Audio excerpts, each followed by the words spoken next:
I'm just driving from home into the workshop at Woodchester Mansion at the moment. This is Wootton-under-Edge, which is a small town on the escarpment of the Cotswolds, and I've got to go across two valleys to get to the workshop. This week mainly I'm planning for the Stone Festival, the Guild Moot. It's happening in a few months' time in June. We've got lots of people coming from all over the world, so lots of planning to do.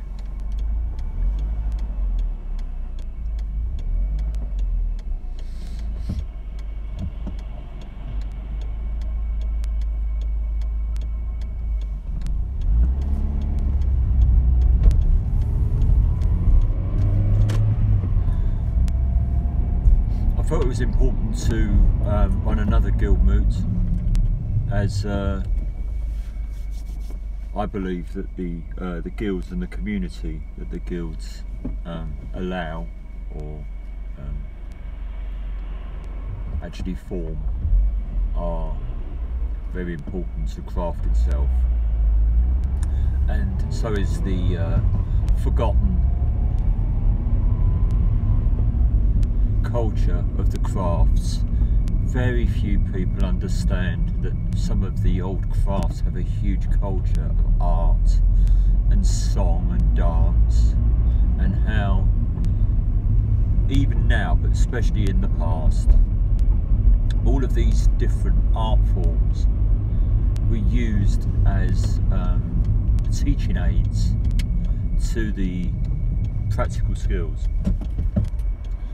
Much of the teaching in craft at the higher end is about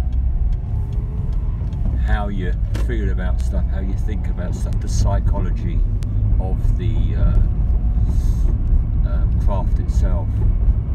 And the easiest way to get this across and to learn it and to hold it is through a lot of these cultural art forms that stretch back, some of them 4,500 years.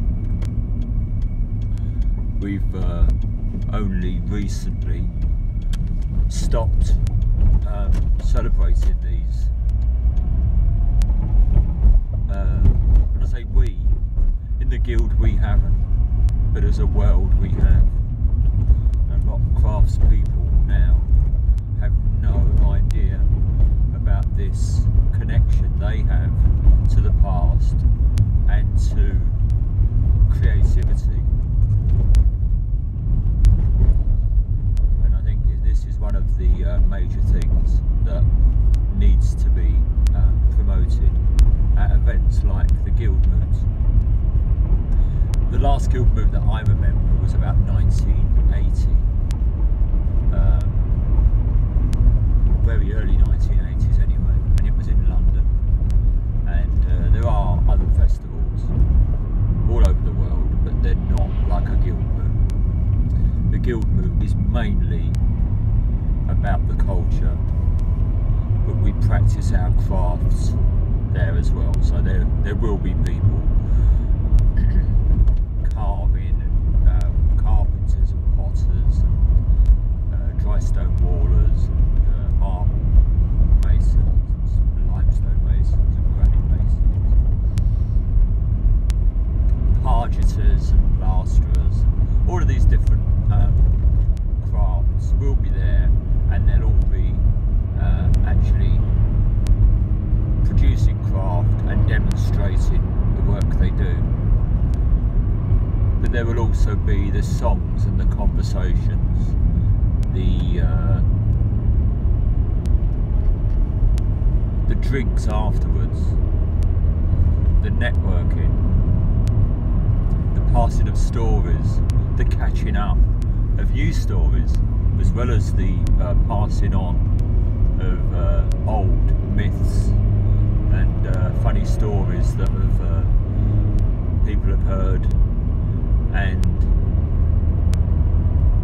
there is this thing really bugs some people, but to me it's it's a real bonus that most of these songs especially, but to some extent stories, have never been written down. So over the years they just change slightly, and we've got a lot of our Irish members coming over, and I'm from, you can probably tell from my accent, I live in Gloucestershire now, but I am from a city of London, and we can tell the same story, but it's just slightly different. And without meaning it, we add a little bit of our own knowledge and experience to the story, and it moves along in that way. As you can see, it's a beautiful countryside around here, very hilly. I've just come up from one valley and I'll be dropping down into another shortly. But in this area, stonemasonry has a huge imprint onto the local consciousness. There are scars everywhere. Just to our left as we're driving now, there's a dry stone wall that's in quite bad state. It's being restored at the moment to its former beauty by the landowner. But if you could see the other side, there's the scar that is almost like a moat, but it's the stone that has made that wall that's come out of that hole. So they've actually just scraped the 200 millimeters of soil away, and then dug the stone out of the ground, used it for the wall, which is a wonderful thing. They've the landowner 300 years ago has had free material, but also any stock on that side, rather than facing a wall that is 1.5 meters high, they are facing a wall that's 3 meters high, because they have to go down the hole before they reach the wall. So it's practical in many ways. The retrieval of the stone, which in this part of the world, anything you find are called gifts. I don't know if you can see, there's a ploughed field just to my left here, and it's strewn with stone brought up with the plough. There is not a lot of, there's not a great depth of soil in this part of the world, as we're now up on the Cotswolds, and the stone everywhere is just beneath our feet.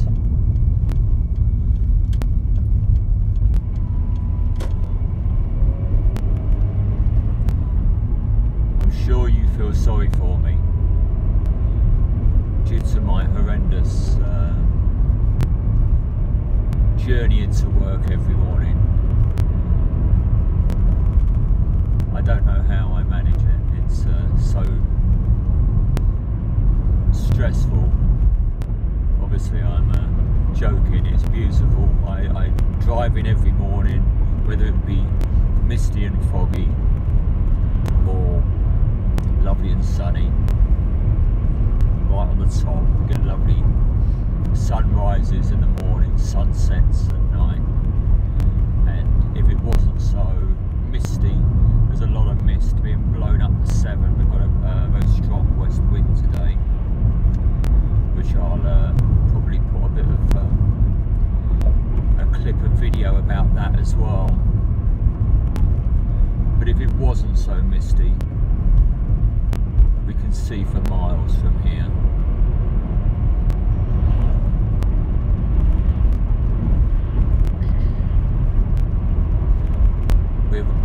edge now. We have a valley on either side, and in about 5-10 minutes we'll be dropping down into Woodchester Valley. We'll be dropping down into Woodchester Valley in a few minutes. We're coming now into a place called Cockadilly.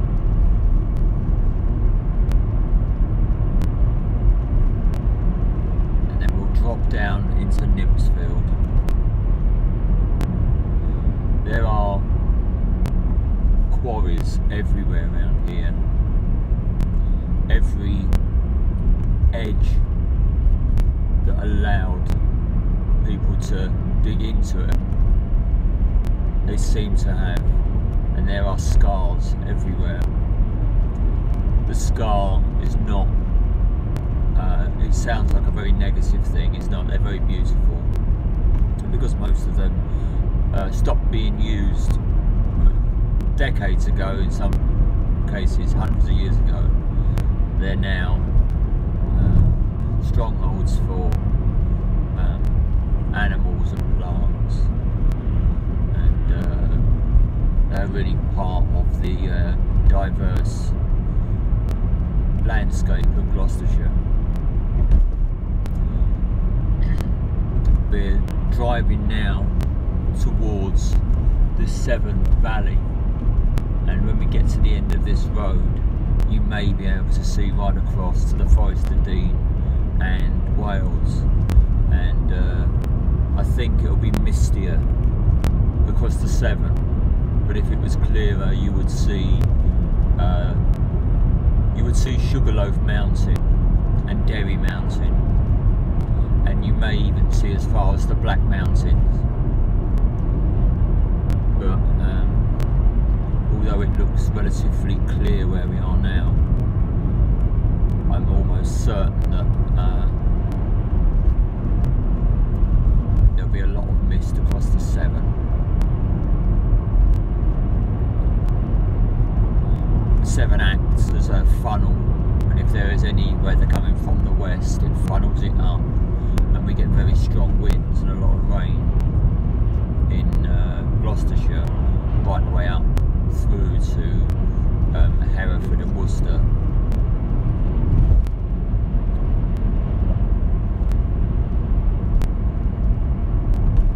There have been people living here for thousands of years, and when we come to the T-junction shortly, either side there is a barrow, Stone Age and Stone Age and Iron Age. The people were there for thousands of years in some cases, but there's a hill fort on both sides and a couple of burial mounds as well. I like the names of some of them. They have names of people probably long forgotten. I think one of them, I might get this wrong, I think one of them's called, is it Peggy Hegler, I think? I might have had that wrong. I think it's called Peggy Hegler's Tump or something like that, one of them. So just behind those trees opposite, where you see the white mist and fog, on another day you would see the Forest of Dean and Wales.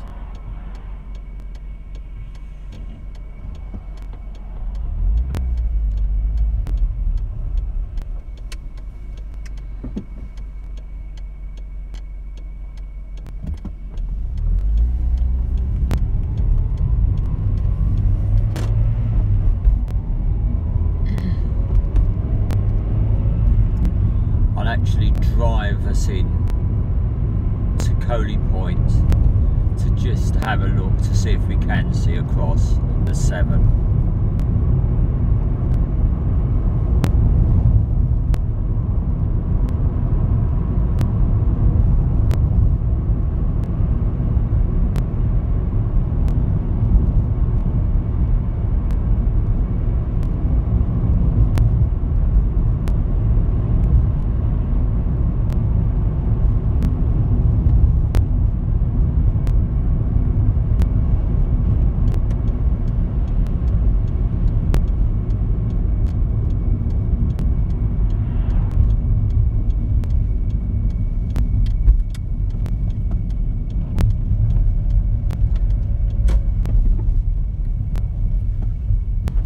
about the speed bumps. So we should be able to see something that we may not be able to see right across as far as we can. I doubt if we'll see the mountains today.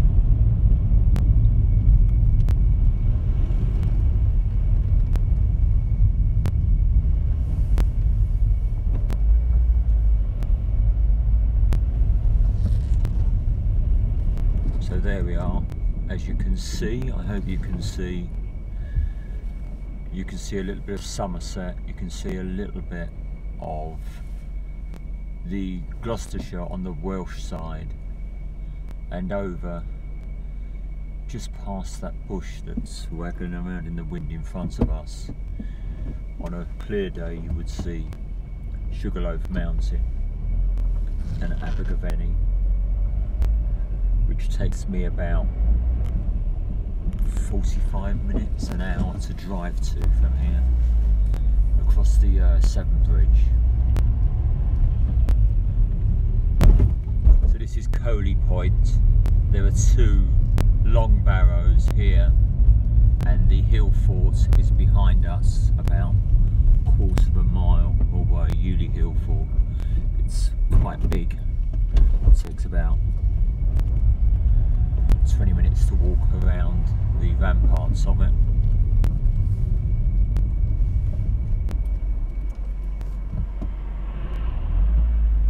And we're now going down to the workshop.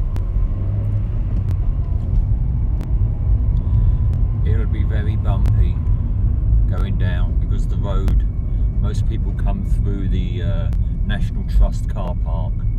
But if you're actually driving down to the workshop, it's not open to the public, and it's basically a dirt track.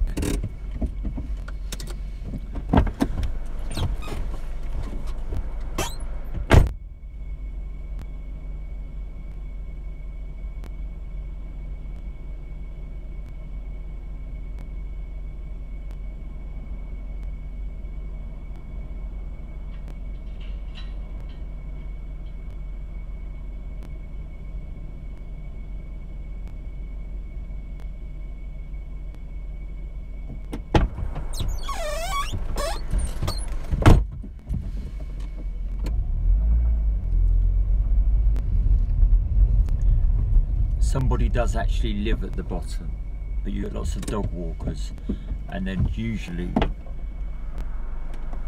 absolutely furious that anyone has the audacity to drive down to their own place of work or home.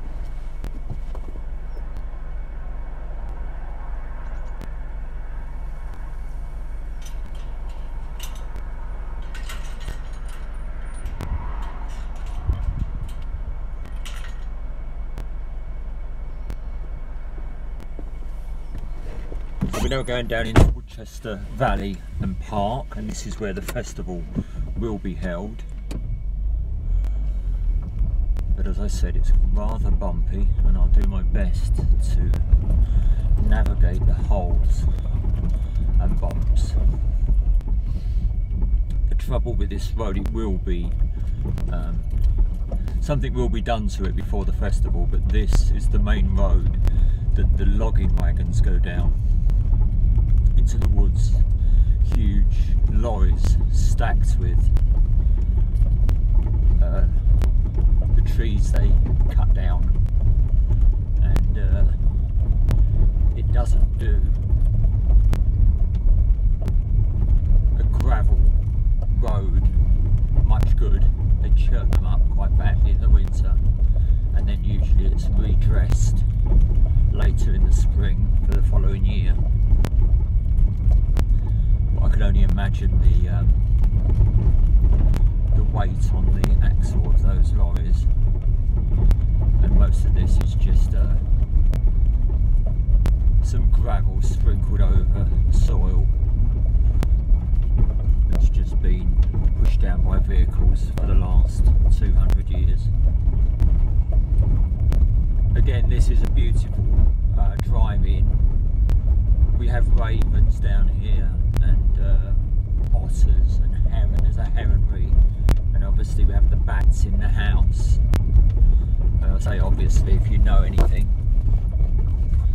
Obviously we have the bats in the house here, but there are herons on the lake and otters, and there are ravens in the trees just by the car park here. But as you're going along, you see lots of buzzards, and I've seen peregrine falcons here, and lots of different wildlife, lots of deer, several different types of deer, mainly muntjac around here.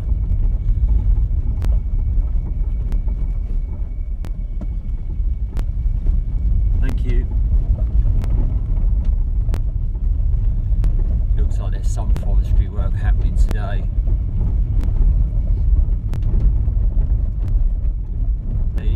The National Trust do look after the park very well, and it looks like a tree's come down. I think it looks like we might have a bit of a standoff here.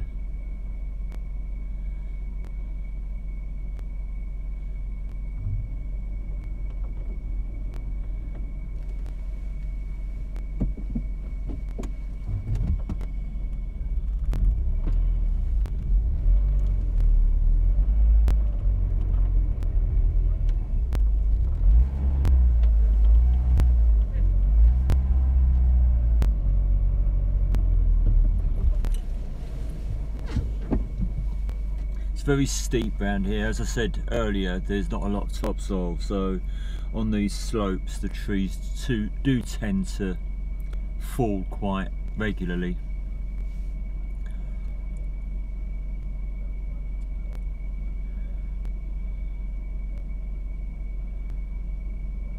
So the Stonemasons Guild of St Stephen, one of our workshops, we have several workshops. This is somewhere we have 4 studios down at Woodchester, and we do a lot of work here with the public. We have worked with apprentices in the past here, trained apprentices, but generally our work here is with the public, and it's a wonderful place to work. It's very hidden and out the way. But it is very rural, and you often get problems like this, which are not terrible problems really in the scheme of things.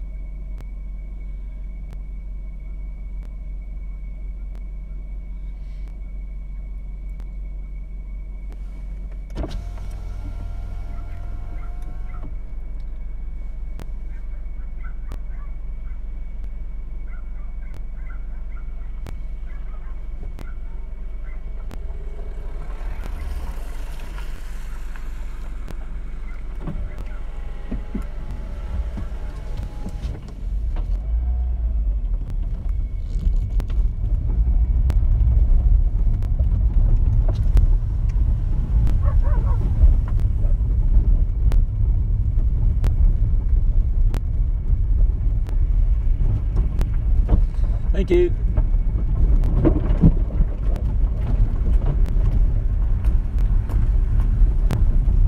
So the final leg down to Woodchester, and in this short video you've seen my whole commute in every day to teach at the mansion for the guild. Once upon a time I was travelling all over the world and working in Italy and France and Bahrain and places like this. Now, if I had a couple of hours I could walk to work. When I first come here, this is the bit I remember of first coming here. It's the first view of the mansion as you go around the bend. You'll have to forgive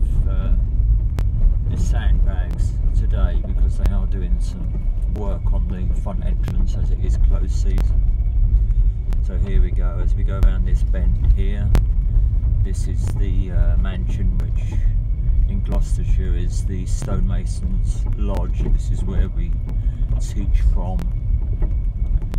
and where our studios are.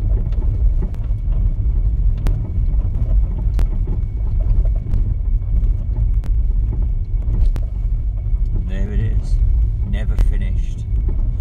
Started in the 1840s, abandoned about 30 years later, and now is the home to mainly to training of craftspeople. And here we are.